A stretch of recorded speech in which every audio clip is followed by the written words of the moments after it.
غادة عامر هي أول مهندسة سودانية تعمل في جسم سد مروي، وكذلك هي أول سودانية متخصصة فيما يعرف بالحقن الذي يتم في أسفل السدود المائية.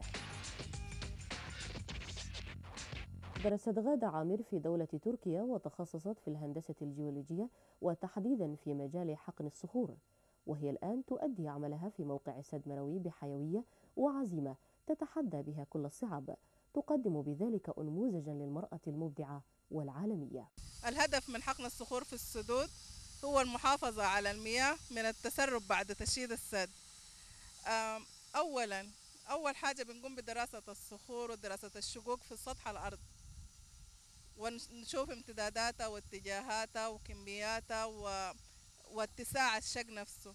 بعد ذلك بنقوم بعمل اختبارات وحفر آبار زي الآبار الموجودة المحفورة هنا، بنقوم بحفرها وأخذ عينات من الصخور ودراسة الشقوق وامتدادها في باطن الأرض. ندرس امتداد الشقوق في الأعماق في الداخل، قد ندرس 50 متر في عمق الأرض أو 70 متر في عمق الأرض.